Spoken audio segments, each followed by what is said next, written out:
Welcome to Children's Moments. I'm glad that you have joined me today.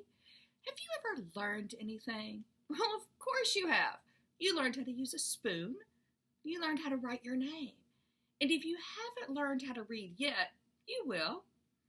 But how do you learn something new? Well, someone teaches you. You all have teachers, and they are so very important. Well, Jesus was a teacher too. And in our story today, he's teaching in the synagogue, which is a place of worship like our church, a place where people come to worship God. And it's called Teaching and Healing. Jesus was in the synagogue. He picked up a scroll and began to read out loud. Just then, a sick man sitting near Jesus began to shake. The sick man shouted at Jesus.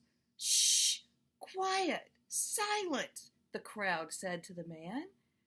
The people did not care about the man, but Jesus did. Jesus stopped his teaching. He wanted the man to be well. "Be quiet," he said to the sick man. "Come out of him." The sick man became peaceful and quit shaking. "What is this?" the people said in amazement. "He even cures the sick." Because of this event, news of Jesus' power began to spread among the people. So Jesus was teaching and telling people about how much God loved them, and then something happened. There was a man who had an unclean spirit in him.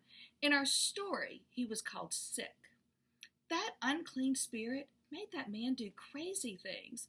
And as Jesus was teaching, the man kept yelling. But even though the man was yelling and interrupting Jesus, Jesus loved him.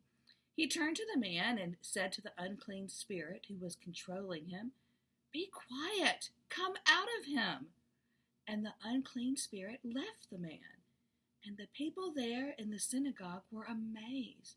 They said, "Not only is Jesus a great teacher, but even the unclean spirits obey him." You know, Jesus is powerful, and he can do anything. Sometimes we have to do hard things, but we can do anything with Jesus. He is with us, and his power gives us strength. This week, be on the lookout for powerful things around town. Something like a bulldozer or a train or a plane. Every time you see a powerful thing, remember that Jesus is powerful, and he will always help you. Will you pray with me before we go? Dear God, thank you for our teachers. Thank you for Jesus, who is a teacher. Help us to learn and follow Jesus and be strong in him. Amen. Well, I'm glad that you were here today. I hope that you have a great week.